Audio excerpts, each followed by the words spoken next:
What's up? Welcome to Third Eye Vision, y'all, where we motivate the blind, stimulate your mind, as always, and welcome all kind. And that's what we're going to do today. For those individuals who are celebrating the 4th of July, happy 4th. I'm not celebrating, and that's a long story. But anyway, I have a very interesting story show for y'all today. We're gonna take our time and let this person do what she has to do. I had caught her. I want to say thanks to my man Dominique out there on his channel for sending her my way, and she has some very interesting stuff to talk about. Before I get into that, man, look, please continue to subscribe. Make sure to hit the notification bell. Make sure to like, share, and tell a friend because that's the only way that this platform can emerge to something big.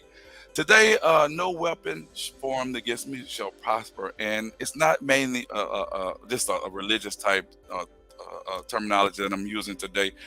It's the fact that no weapon, nothing. I mean, no matter how you put it, nothing, no weapons formed against me is going to prosper. This individual's weapons have been several things that she's going to talk about, and she has persevered, and she has a story that she would like to share to let you know that whatever situations, I know it sounds cliche, that you're in, you can definitely emerge. But I want you all to take a listen and understand where she's coming from, and just let her share her story. And hopefully, if it doesn't affect you, you share it with somebody else, and maybe it'll affect that person. So, with that being said, I want to welcome Miss Velma to the show. How you doing, V? I'm doing great, Anthony. Thank you for having me. Oh, it's a pleasure. It really is a pleasure. Like I said, I caught you on Dominique's show on YouTube, and it was very interesting. He had sent me your way and whatnot. I said, yeah, I'll be glad to check out. So that I did, and I have you here finally. So with that being said, tell us a little bit about yourself. We were just talking off camera, and I mean, I was wrong about where you were from, but maybe some of the guests can probably, who's going to join us later on or at a later time, it's going to be able to determine where you're from and whatnot. So just briefly tell us where you're from and a little bit about yourself briefly. Okay, well, Okay, thank you very much. So, I just playing. Go ahead. I won't give away quite where I'm from yet, Okay. but I'm from a nice area that have lots of beautiful beaches and nice warm weather. I'll say that. Mhm. And then I moved to Texas as a young kid. Had no choice, Parents moving, gotta go. Come on. Yes. And so I have four sisters, so there's five girls altogether. And I've been in Texas for a long time, for a very long time. I was born with a visual impairment. I was born with glaucoma and cataracts, and had surgeries from extremely early ages. I can't even count how many times I've had eye surgeries. Been too many, obviously, just too many. Um, Wore glasses, hard contact lenses. I didn't really need any other, anything else to help me see. My, I guess, definition of 2020 is, I could actually see. I could see further. I didn't need anything to help me walk around, nothing like that. Mhm. Um, Went to school, didn't need any visual aids to help me. I was reading print of my own vision, that kind of stuff. So, I guess you would call that, pretty normal visual childhood. Mhm. And so I graduated high school and went to college and thought at the time that I wanted to get into fashion management and got an associate's degree in fashion management. Absolutely love it. Love clothes, love all that kind of stuff. Mhm. And I did retail for about 6 years. And oh God, there comes a day, Anthony, when you figure out you hate a job. The Mhm. minute you happily going to work. Mind you, I didn't drive, so my mom would be driving me to work, and I'm singing along to the radio. And Mhm. as soon as we get to the parking lot, my whole demeanor would change. Been there. And I was like, ooh, I've got to get out. When I say angry, you know the the minute you get in the building and you hear your name I've being been there. called and you're not even clocked in yet, that does something to your spirit. Hmm. I And can I relate to that. Go ahead. I had to leave. And I was like, it's time for me to get out of here. So got another retail job as an assistant manager. I loved it because, I kind of like being in charge, Anthony, just a little bit. Oh yeah. And so I was an assistant manager for a while and decided this is really not what I need to do. I'm going back to college to be a teacher. Okay. And I went back to college and started, pursuing my education in, education in education. And honestly, still visually, I can walk around, see everything I needed to see. Of course, at this point, have always been legally blind, which really turned out to be a blessing in a sense, because here in Texas, when you're legally blind, you can go to public colleges for free. You get a tuition waiver. Okay. I didn't know that. Yes. So I didn't know that the first time I went to college, but the second time I figured it out. Don't know how. I think I got connected with the Commission of the Blind, and I really don't remember what made me seek them out in the first place. And maybe it was because I was then told that I could go to college for free. So, they basically gave me that tuition waiver, and I attended University of Houston Clear Lake. And, they paid for books, and I decided, hey, I'm going to school and be a teacher. And I would walk back and forth because I lived close to the campus. So I would walk back and forth to school and home and so forth. And everything, went well. Graduated, earned my teaching certificate, and it was time to get a job. Well, started out looking for a job. You do all the job fairs and so forth. I could not find a job. Oh man, you are preaching to the choir, V. Come on. Yes. Could not find a job. All my other friends that graduated with me, they got their jobs, but I could not find a job. I went to every district I can think of, all around me. Even, I had left Baytown.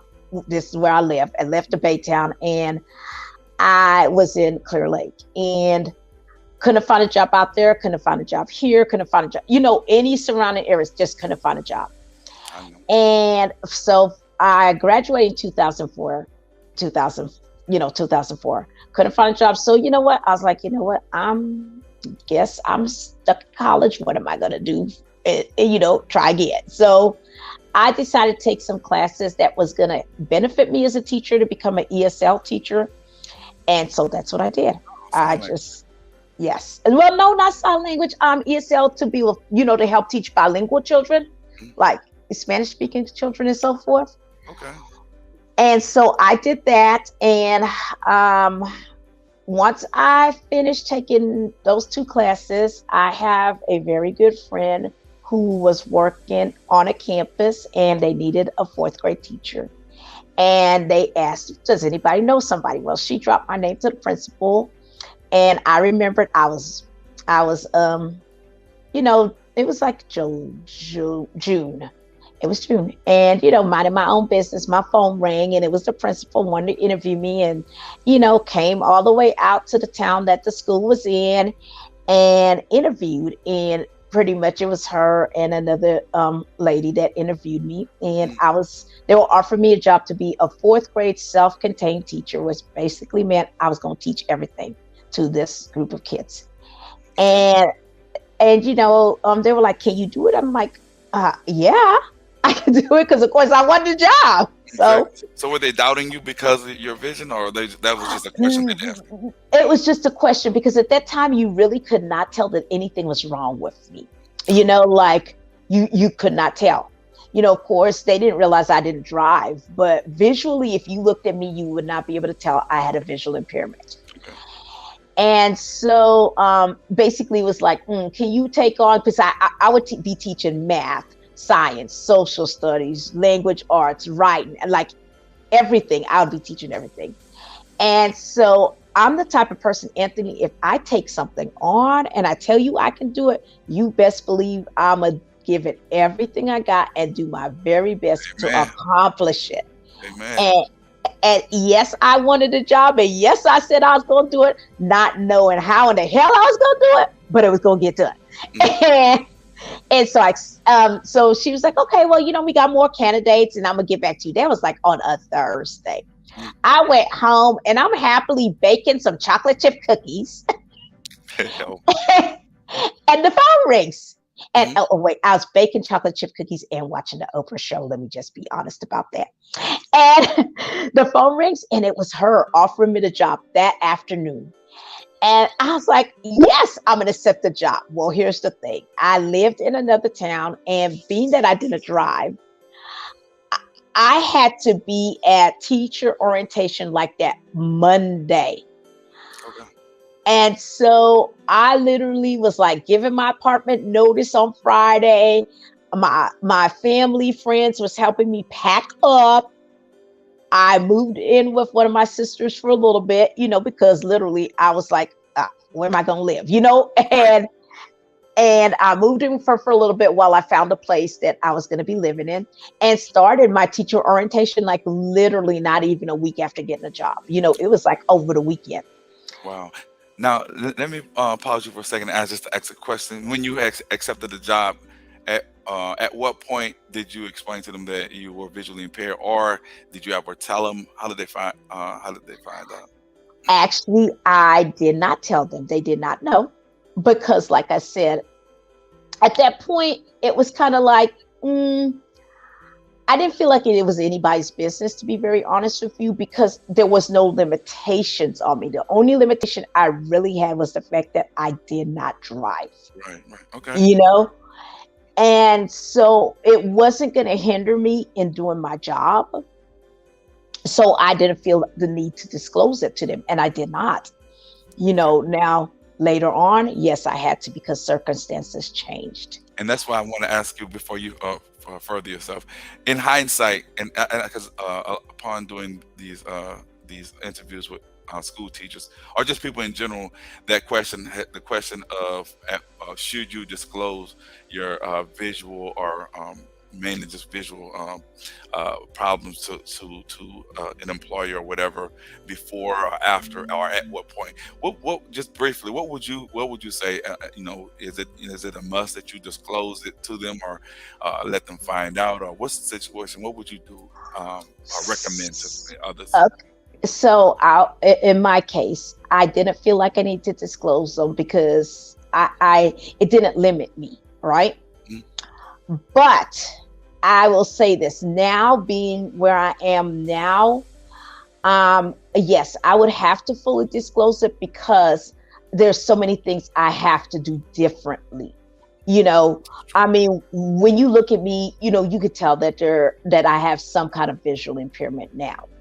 And I also now at this point use a lot of different devices to help me Okay. do my job.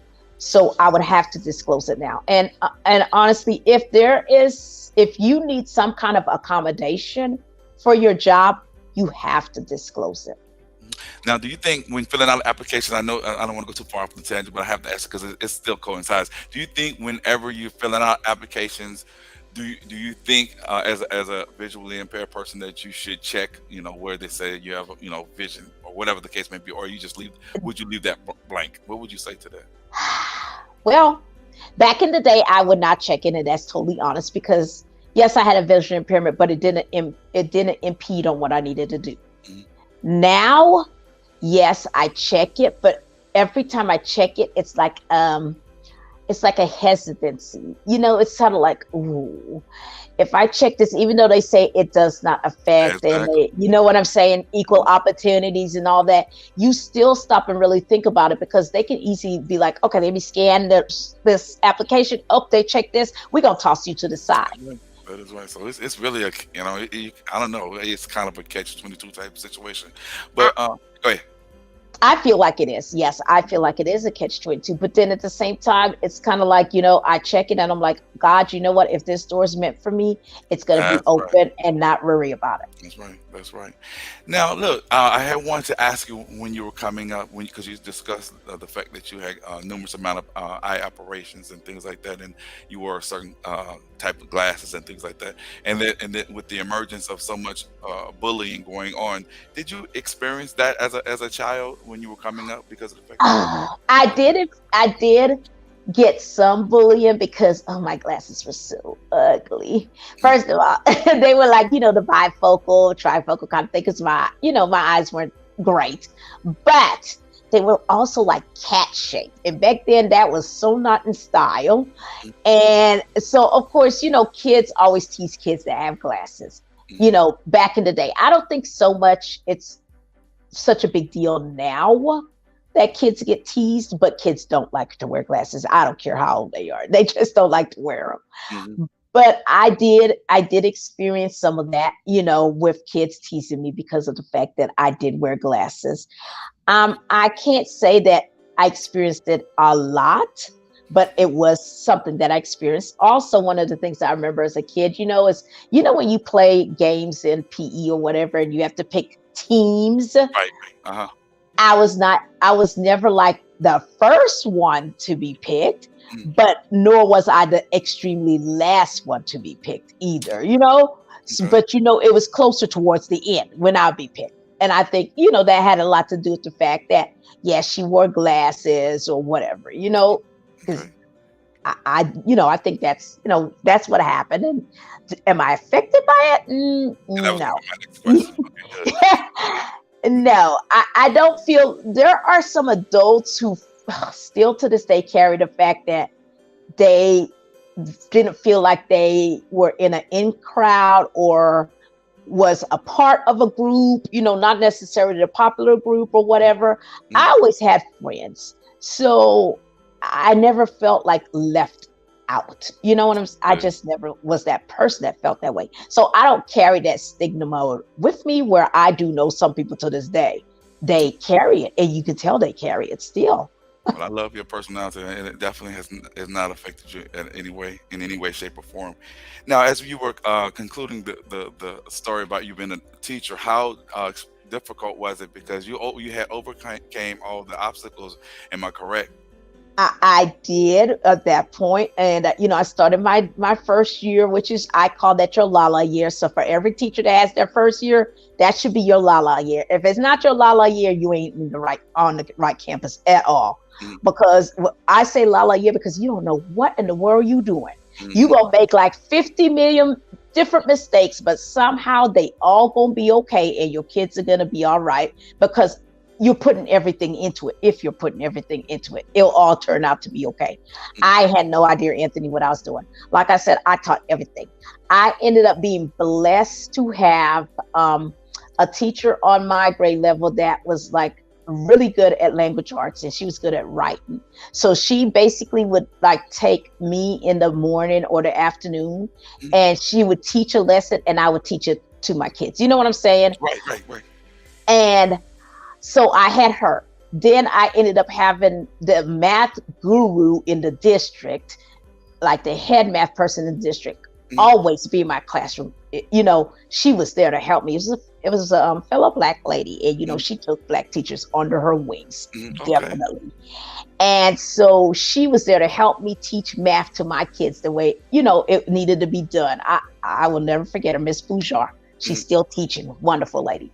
Mm. So she did that stuff, and then I had a new teacher that was hired with me, and another person on that grade level that was like the science people. So they would just basically hand me the science stuff that I need to do with my kids. So I had a lot of help being a Great. self-contained teacher, That's good. and it worked. It worked. I had one kid who I would say was my problem child, Uh-huh.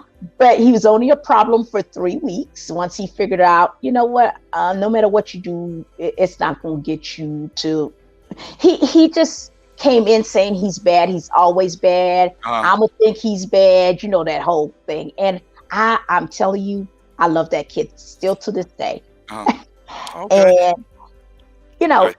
you develop those relationships. So my first year was La La year.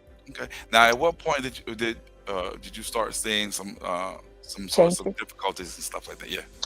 Okay, so my second year happily going along, and spring break comes along, and I'm, laying in bed, and it was a Thursday evening, and I was doing a self breast examination, Mhm. and I felt a lump on my right breast. Of course, at that point, I really didn't know what it was. I just knew there was something there that wasn't on the other side. Right. And so I woke up Friday morning, called my doctor's office, and explained to her what was going on. And she told me to be a walk in. And, I'd probably be waiting all day. I got there literally 20 minutes later, I was being seen. And she examined me herself. And yes, she felt something too. So then I had to go get a biopsy. Mhm. And, they did a biopsy and did extracted the tissue they needed, Mhm. sent it off, and waited. I didn't think anything of it. I honestly just thought, oh, it's going to be a cyst, and move on with life. Right. And so I'm in school, and we were having some kind of faculty meeting slash party. My phone rang, and it was my doctor. So I exited the library, exited the whole campus. Honestly, I walked outside to have the conversation, Mhm. and she told me on Monday I needed to come in. And it was like a Friday. I remember this vividly. Mhm. And so I told her, I said, I can't wait until Monday. There's no way I can go a whole weekend without knowing what is Exactly. wrong. Exactly. You're going to have to tell me. And so she told me I have breast cancer. And the feeling, Anthony, I like sitting here talking to you about it now is making me tear up. Go ahead. I mean, I feel you. I mean, because I know it had to been something to actually deal with. So go ahead, do what you got to do. And and so I broke down, and one of my fellow teammates, she realized I went outside. Like, people who are close to me knew the situation, and so she realized I was outside. And by the time she came outside, Catherine, her name is Catherine. She called. I had like a group of friends that we call each other sisters. Mhm.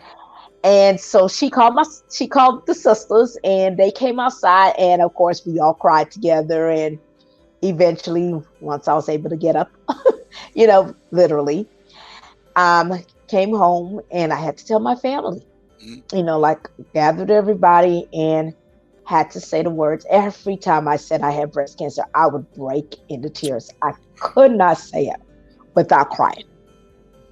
And so, told them, and basically the fight began. Okay. You know, I tried to do what I think most women would have done, is save your breasts. They're part of you. And so I did a lumpectomy, which basically means, the doctors will go in and cut out the parts that had the cancer. Right. And so, oh my, Want to take a break I, for a second? well, I skipped a couple of things that I have to go back, but no, I don't want to take a break. I This, appreciate it this though. is going to help out a lot of individuals. Just for while you're taking a little break, I'm just saying, that, for those who just joining, first of all, if y'all got any questions, please put them in the comments, and I'm gonna do my due diligence to stop and ask. But this is too good to stop. Definitely can help out a lot of individuals. I'm speaking with Velma, and she's going through her life and talking about the different changes, the obstacles that she had overcome. I titled it again, "No Weapon Formed Against Me Shall Prosper," and she's definitely prospered and doing the best, living her best life, and just overcoming this. The cancer, the vision loss, and things of that nature, and this is just a testament to her determination and whatnot. So, if you're ready to continue, you got the floor. Yes, yes, I am. So, let me back up a second, Anthony. So, when I found out I had breast cancer, one of the teachers on campus, Miss Moore, may she rest in peace. Basically, God put people in your life, when you go through things, and she had been through breast cancer several times. So, she would invite me to her room and literally feed me snacks, because she kept good snacks in her room.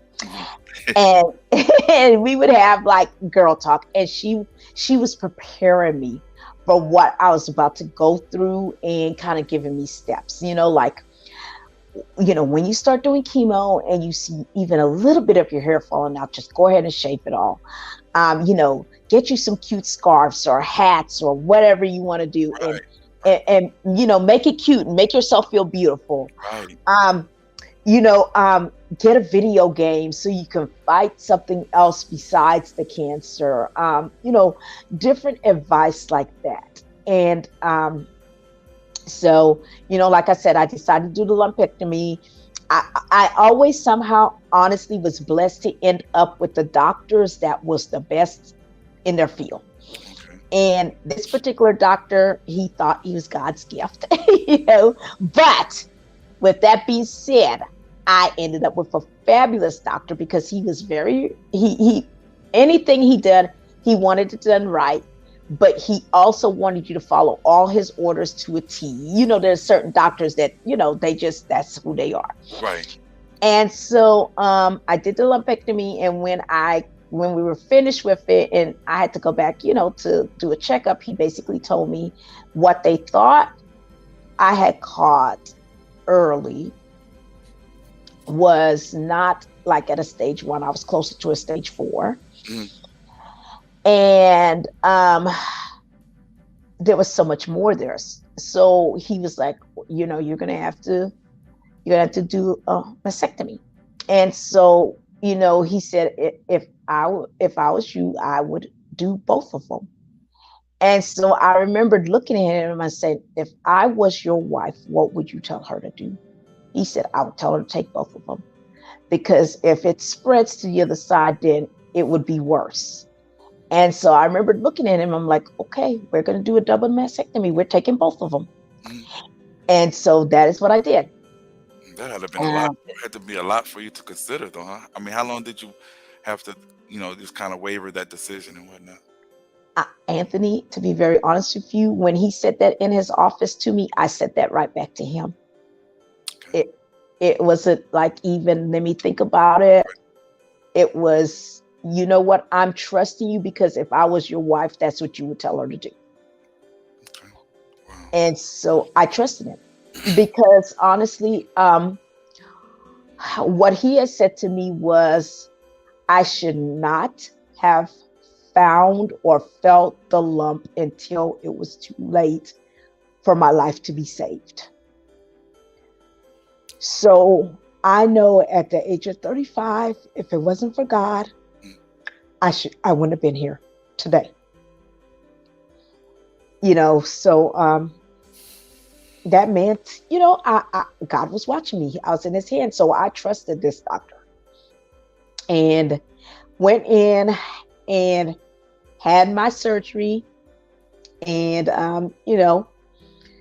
I remember waking up, I called my partner, my teaching partner, and I had a full-fledged conversation with her, still high on all the drugs they give you. Mm. I had a whole conversation with her. And of course, then as the drugs wore off, I felt the pain. Mm. And so I was supposed to literally have my breast removed and had implants put in, but there was some kind of infection, couldn't do that. So, had to go through and start my journey technically without breast. For 3 years, I did not have breast. Honestly, for women that are out there, they give you these little insert things, this bra with inserts, and Right. pretty much that's what I wore. I don't know if you know what I'm talking I about. know. I'm very familiar. I mean, I felt those before. Yes. And so, the most uncomfortable thing, by the way, to wear. And so I started, once I healed, it was time to get chemo. So I started chemo in my town that I lived in, and they were going to give me this drug called the Red Devil. And it was supposed to be once every 3 weeks, I forget, 6 to 9 rounds or whatever it was supposed to be. And then I'll switch to radiation. Well, knowing that I was going to lose my hair, I decided to get it cut short. So I got a cute little swing bob, I was like, I'm going to get my hair cut, so I might as well cut it short and, be cute all about it. And so I got my chemo, and literally, I guess a week after getting it, I started noticing my hair was coming out some. So I went ahead and shaved, had it shaved. All of it was shaved. So I tried wearing a wig, couldn't stand it. It was the most uncomfortable thing to me. So Mm. I did scarves. I got scarves of all different colors and, all kind of things. And I learned how to wrap scarves. So that's what I did, was went the scarf route. Okay. Now, before you move a little further, I wanted to ask you, after you had gotten both your breasts removed, Hmm. how did you feel like emotionally? Considering women have breasts and everything, and once it was removed, I mean, did you feel any different? Did you feel like, oh man, I don't feel, and pardon me, like a lady or woman or whatever? And if I'm getting it wrong, just let me know. But how did you actually feel during that time? Honestly, I just, it was kind of like something I had to do. You know what I'm saying? And it felt weird not having my breasts, but I think losing my hair and then not having breasts, Right. you don't always feel beautiful, you know. And so of course I didn't feel beautiful all the Mm, time. mm, Even though, people I one thing I didn't do, Anthony, was stop teaching. So, when I went back to school and I had friends and family telling me I was beautiful, even my kids would still tell me how beautiful I was. mm, So that helped mentally for mm. me not to look at myself and feel ugly, you know? Yes. So that in itself kind of helped me a lot emotionally. Mm, And one of my sisters would always tell me you can't wear black. So being that I had a fashion degree, uh-huh. I would still dress because I love to dress, Right. but my scarves would match what I was wearing. So Right. I made sure I kept it cute at all times. Okay. And that helped. I, That sort of helped you get through a lot of the. Ye- Okay. Okay. yes, yes, yes. If you look good, you feel good. That Exactly. mentality, and so that's what I did a lot of. Of course, I had my days where I broke and just didn't feel beautiful or whatever, but I had people that I can call and cry to, and they will talk me through it. So I had a lot of support. So My family. did you spend a lot of time? I'm sorry. Like looking in the mirror, or you just did not even view yourself in the mirror, or look in the mirror, and you just went about your day and dressed yourself accordingly. That will allow you to make you feel like increase your self worth or whatever the case may be. Um, I, I just the only thing I hated was the way my shirts fit once you wore those. I don't know, those awful implant breasty things. I don't Mm, know what you call them, but I hated the way my shirts fit. But I still looked at myself. I still knew I was beautiful good. because one of the things that I always used to do with my nieces and nephews, and even the little ones now, is always tell them how beautiful, handsome, whatever they are. Because, your confidence has got to be high. And so I knew my confidence was high in that sense. Now, did I feel ugly? Most definitely, yes. But I know that my biggest thing was God didn't make ugly, and I'm not ugly. Okay. All right. Because I love your personality. It definitely. I mean, it shines. Believe me. But getting back to continue the story. I mean, after you've had your breast removed and you started your chemo, what happened? And so I started chemo, lost my hair, and then the red devil, it was awful. Like, it was awful on my body. It was awful on my body. I ended up getting really, like, sick, where I ended up having an infection.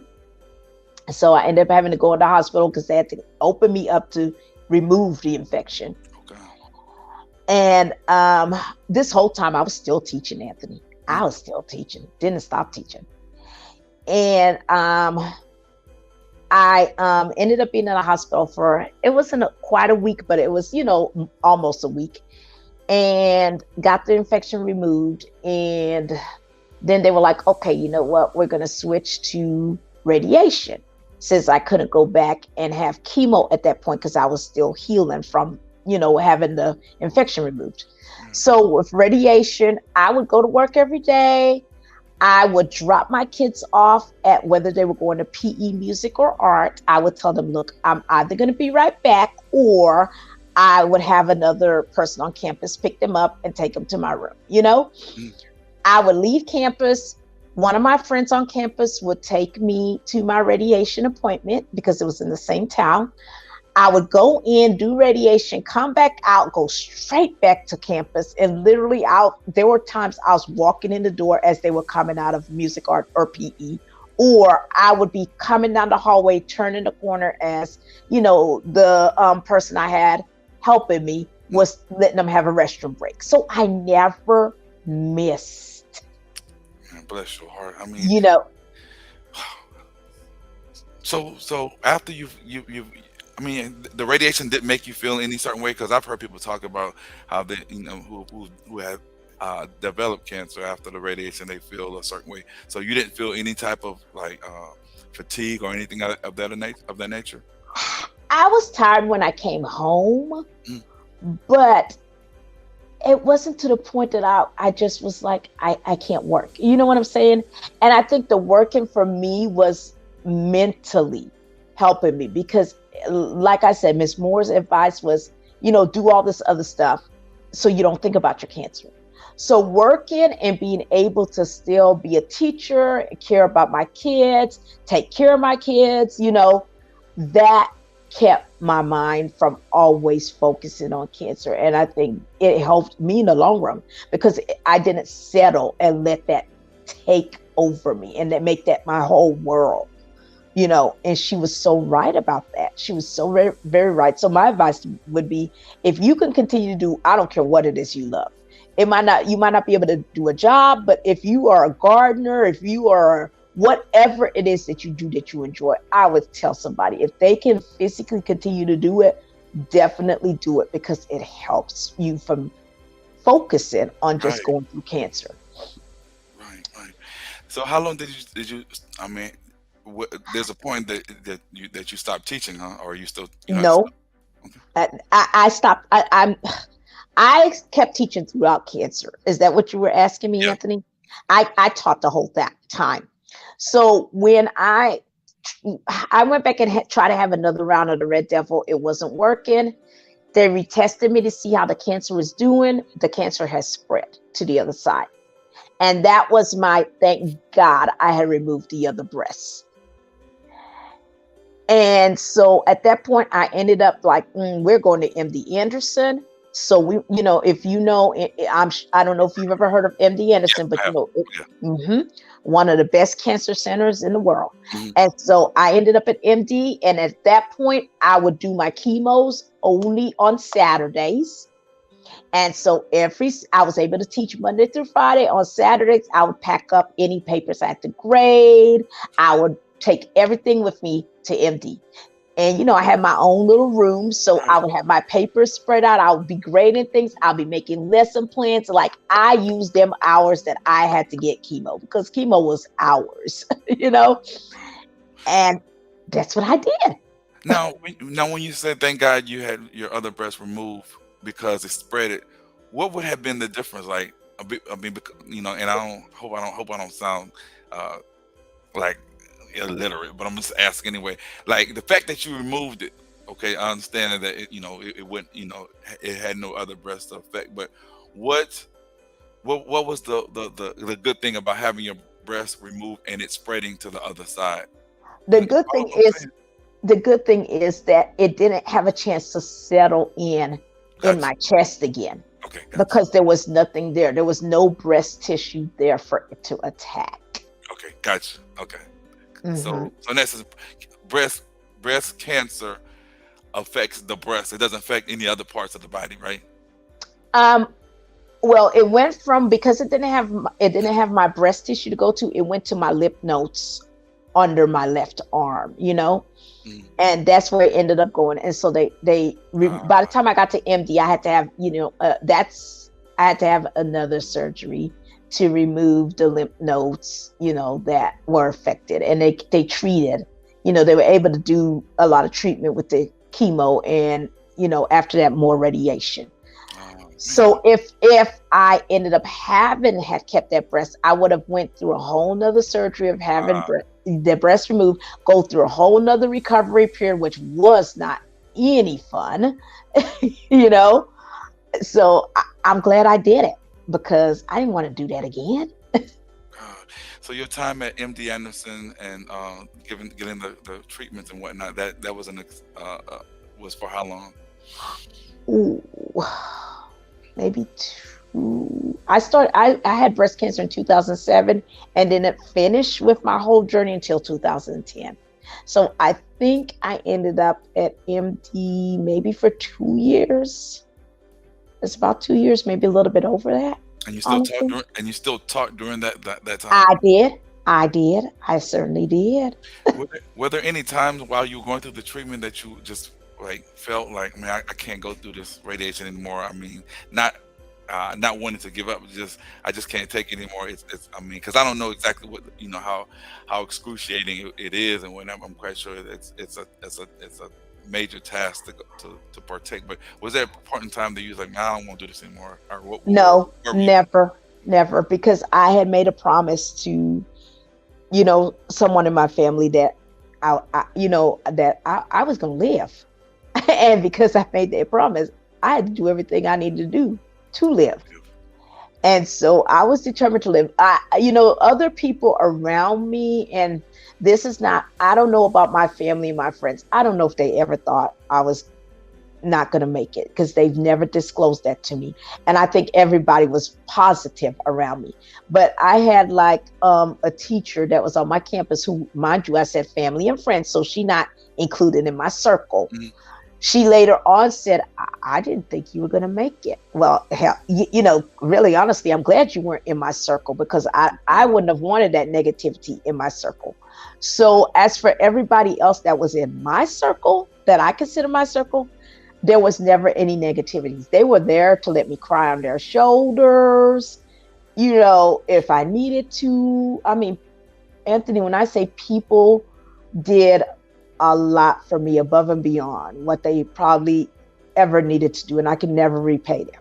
And Well, I'm glad that you mentioned that about because I've never been like ill, to the point of needing some serious operation. I mean, only when I was little, but when you are around people. And I don't want to go into another subject, but I really believe that because right now my cousin is going through some things right now, and that's why mentioning that kind of resonates with me. When you're around people that gives you certain energy when you are kind of down, that does not work. So I like what you said.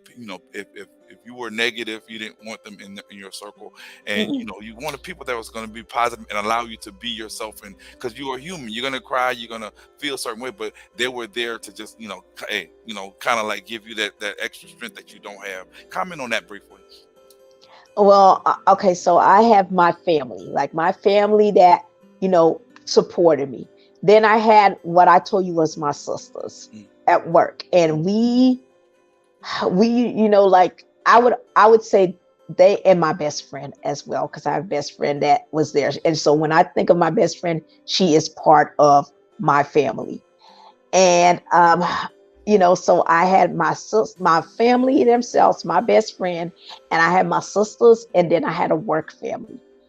And all of those people combined were my saving grace. They were my support system. And I love every last one of them and couldn't have gotten through it all I without know that's right. them I know that's because, I knew that I had multiple shoulders to lean on and, lift me up right. Yeah, when I was down. right. And none of those people would allow me to stay down for long. That's what I'm talking You about. know, they would let me cry and then they'd be like, okay, well, let's go do this. All right, we're gonna go do that. Come on, let's go. That's I real. I was, mean, you need that yeah. energy. That's energy that you definitely need, especially when you're trying to heal from stuff, things of that nature, man. I mean, it does play a integral part. And I mean, Mhm. like I say I never been through there, but I've had situations where I mean, hey, I'm only gonna give you my positive vibe, though. You know what I'm saying? So, like in 2010, everything the cancer had subsided, or you were finished with your treatment. What happens Um, after? I had to do radiation, and literally, I had to do another round of radiation because now I'm at a new place, and so my school family would take me to radiation because I would have to do it after school. So every day they made a whole schedule of who's going to take me on what day, and Literally, it was somebody different every day. And, they did their thing. Like literally leave campus, boom, go through radiation, bring me home. So You we did that. trooper, man. You were a trooper for real. Go ahead. But I couldn't do it alone. I couldn't do it alone. I had to have my family and my friends. They definitely was there to help me through all this. So 2010 came around. I remembered I was a third grade teacher, and I was supposed to then, at the beginning of the year, have my reconstruction surgery.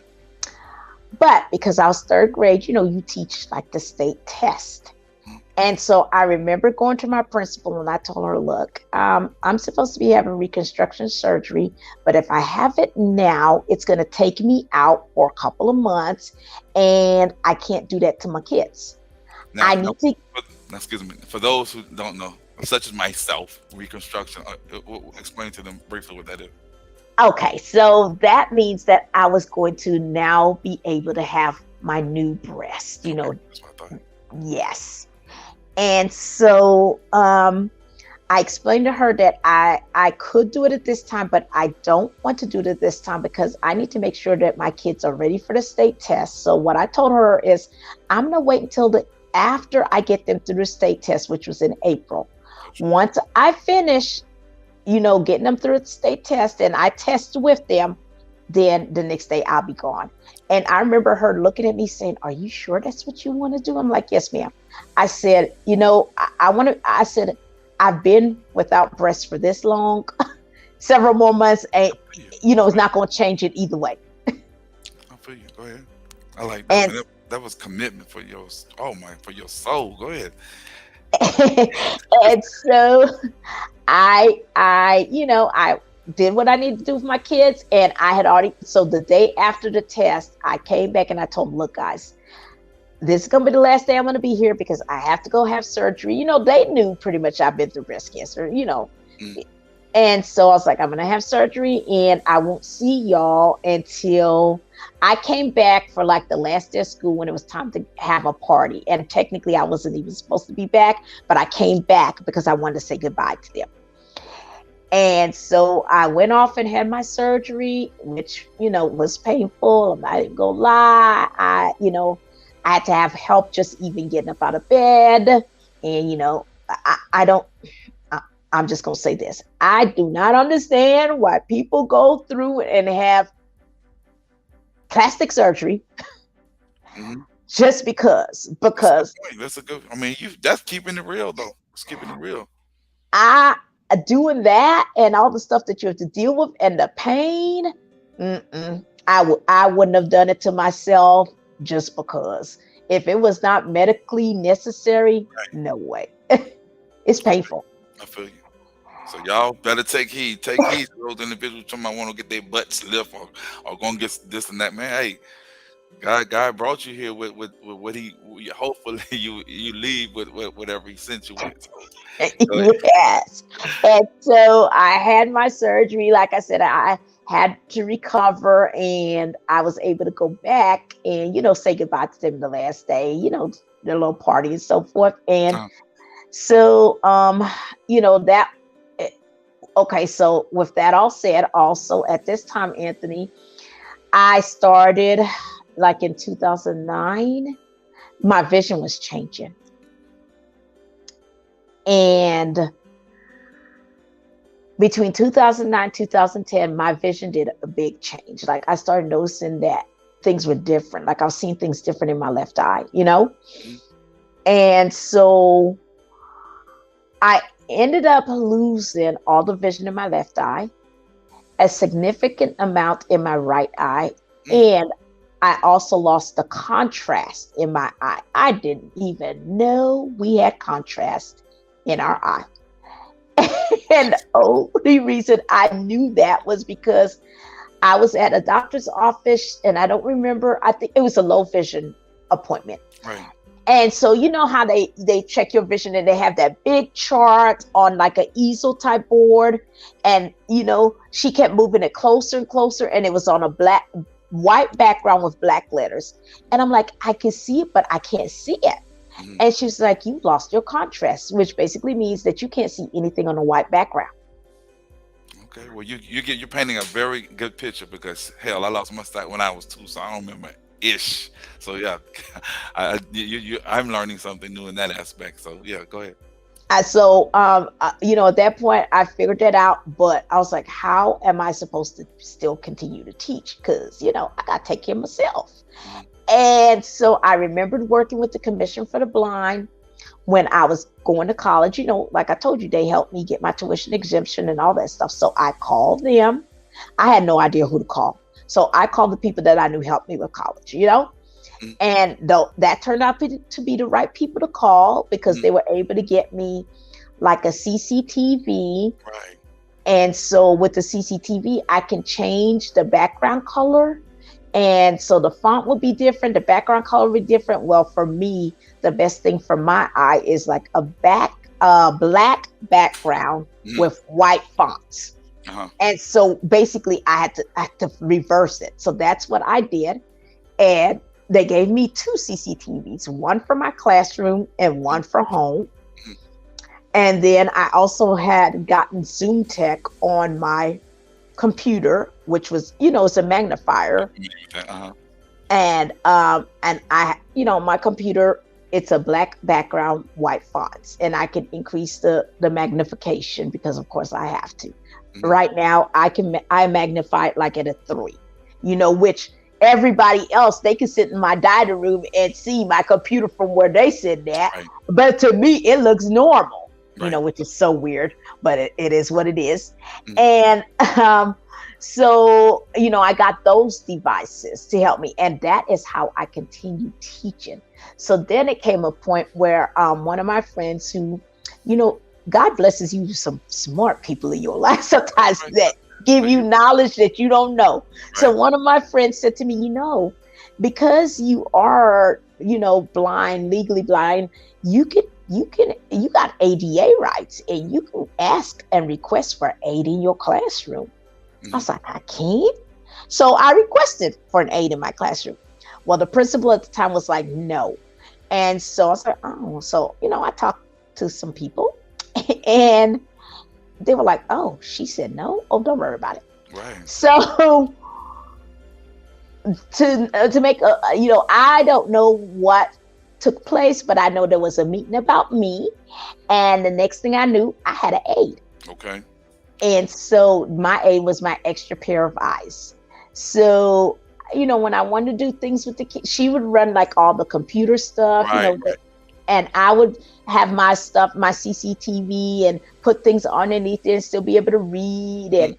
And, she would run anything that the kids needed to see on the big screen. Mhm. And she would also help me grade papers and, I would make my own lesson plans. I would still do all the teaching, but Right. she was like my second hand person, Right. basically.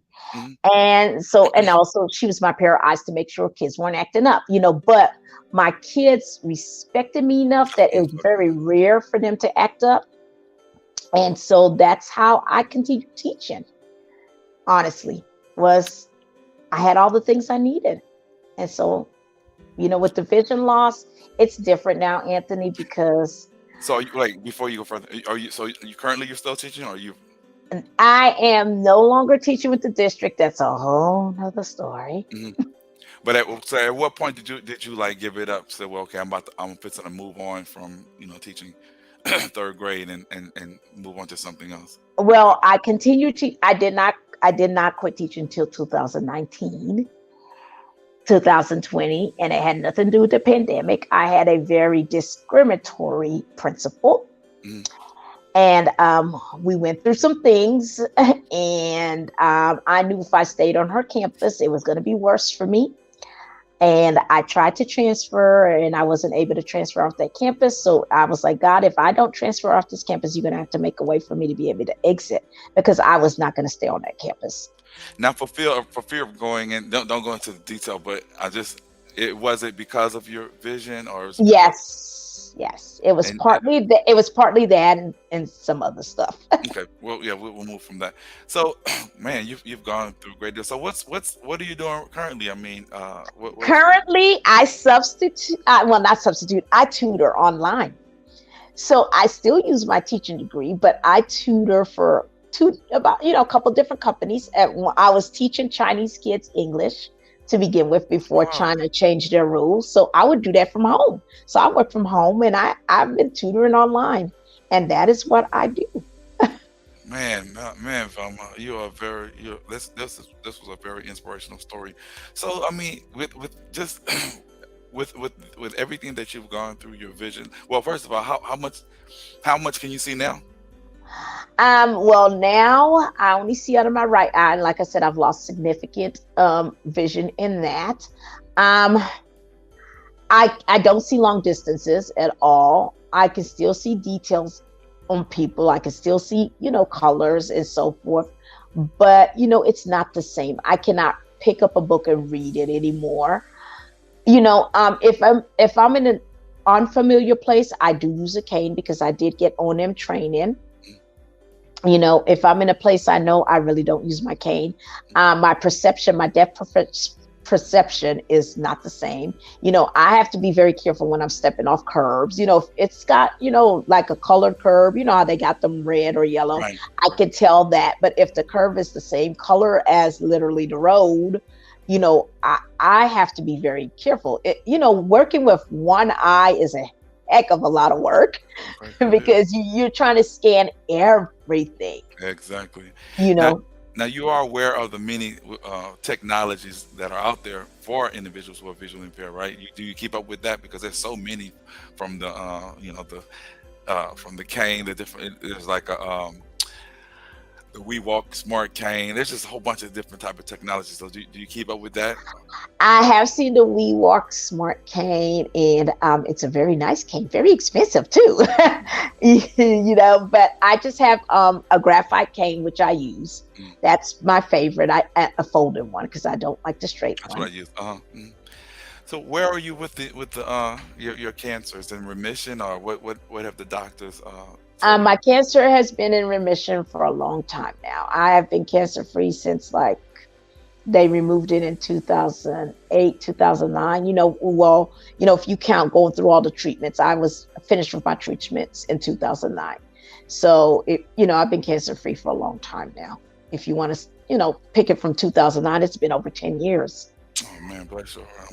Man, that's a beautiful thing. Believe me. So with that being said, sum up everything that you've said for individuals, and I do this a lot for who are going through what you've gone through and have endured so much because you really I've never heard a person's cancer story put in this perspective, and you were very detailed and honest and what have you. And there was, you spoke with sometimes there was some emotion, and then there was some some lighter parts and what have you. But what has caused you to put all that the facts that you've gone through so much, put that aside and still persevere and showed yourself that hey man, no matter what, I still can make it, or I still can do regardless. One eye, two eyes, one breast, no breast. I mean, what's the what's the motivation for you? Honestly, I just think that for me personally, you have two choices. You either take what you're given and just give up, or you cry about it, but you get up and you keep moving. And you have to keep moving. There's people that love you, that want you to be around. You know, you want to be there for the people that you love. And I just, thus far, there's been things that have happened that have knocked me for a loop. But having cancer and having a family that I know I love and they love me, I definitely wanted to, do all that I could to continue to be here. And life throws you a lot of things, a lot of curveballs sometimes. Yeah.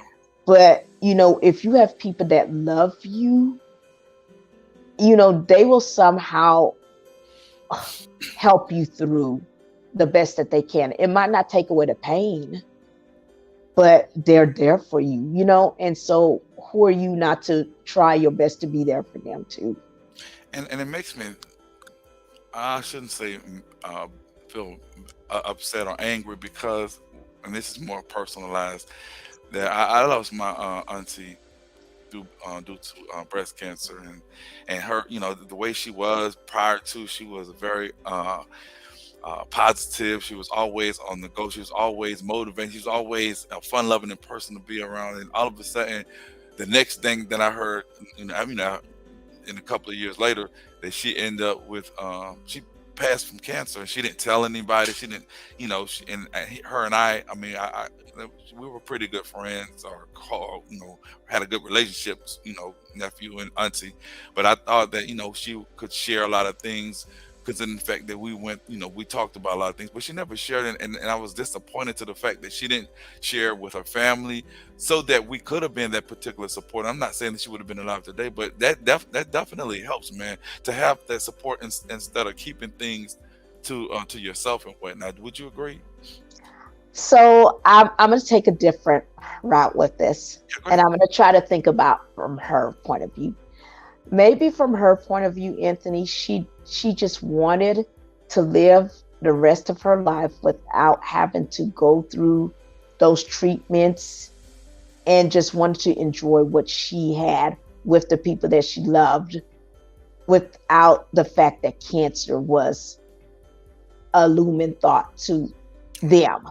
You know what I'm saying? Right. That makes I understand.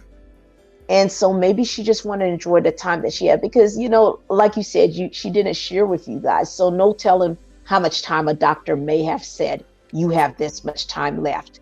And maybe she wanted to just enjoy the time that she had left, loving the people that she loved, letting y'all love her the way that y'all love her, without the sadness. Because some people don't want to go through the chemo, because chemo does a lot to you. It does a lot to you. And sometimes people don't want to do that. And depending on their age, they're like, you know what, I'm not going to do this. And she was like, I think she was like her early 60s, or yeah, early 60s or mid 60s, something to that effect. But anyway, that I appreciate that we're not, this is, all about overcoming, and not trying to belittle what has happened to her. But the thing is, I love the positivity, man, because I mean, you have gone through a great deal, and you just never gave up. And this is an inspirational story. Do you have any final comments? Because I know you didn't talk for an hour of some great stuff, and definitely this was needed. I mean, especially to individuals who are going through not just cancer, not just vision loss, just any other impairments, or just anything, to make them feel more determined than ever. If this doesn't, then I don't know what would. So talk to the audience. I would say in my last comments is, just remember, you're never alone, no matter what you're going through. And sometimes we feel like we might be burdening our family or friends, but the people that love you are going to love you regardless, and they're going to want to be there to help you if they can. And so I would say, open yourself up and to the love that you have. If you're going through something and you don't want to go through it alone. Some people unfortunately aren't blessed to have people that love them, and they have to handle a lot alone by themselves. But if you don't have to do that, don't do it. At least trust somebody, and open up to that person.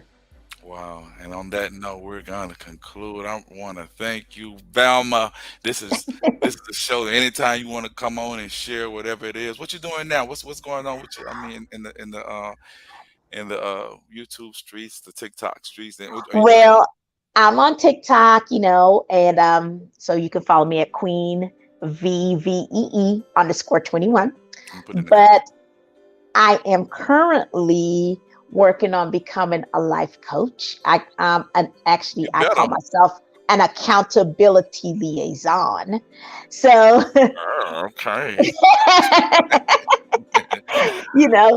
I want to. I love helping people. Of course, the teacher in me always want to help people. So, no matter what kind of goals somebody have, I want to be able to be their accountability person, because sometimes you might not feel like you have somebody that's going to hold you accountability or be by your side, and I want to be that person for people. So, that's what I'm currently working on, to be Well, very honest with you. and if there's anything that you or I could do for you, don't hesitate. And I mean it. Don't hesitate to hit me up. If you say, Anthony, I really would like to come on, I just want to share this story. If you need help with anything, let me know because this has been an inspiration. And I'm glad, I want to sit down and do something different to share to the audience. I ain't celebrating no 4th of July.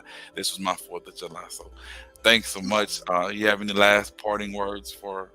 I guess the last thing I got to tell y'all is where I actually was born because I didn't say it in the beginning. Oh, you sure didn't? Go ahead. I was born in the U.S. Virgin Islands from St. Croix, so I am an island girl. All right, Eileen, and I love some of that music, man. I know that's weak, but I love. Sometimes when I'm just laying out in the tub and just relaxing, what is that, TMH, whatever, too much information. But I love to to listen to the island music, man, for real, for real. One of these days when I get enough money, I'm gonna take my girlfriend and go out there to the islands and whatnot. Let her take me because I'm a poor black man, so I need. Oh Lord. But yes, indeed. Thank you so much, Velma, and I really appreciate it. And again, hit me up when if you need anything that I could do for you. Okay. Oh, I did. Will, Anthony, and thank you so much for having me. I appreciate it. You're welcome, and I wanted to just not interrupt too much, just let you share your story because sometimes your thoughts can be, or not you, but a person's thoughts can be, cut short because he hasn't too much question. Or the people might be like, "Won't you let him talk?" And I am known for talking, so I wanted to use this to share, what it is that you have to share. Go ahead. Well, thank you for letting me talk. Oh. See, you are very special. So y'all, thanks for those who I had a few viewers that they just were listening. But those individuals who are joining, who will see the video later on, y'all, please, I'm gonna put her link into the description and y'all support her. Thanks again, Miss Velma. Thank you, Anthony. Okay.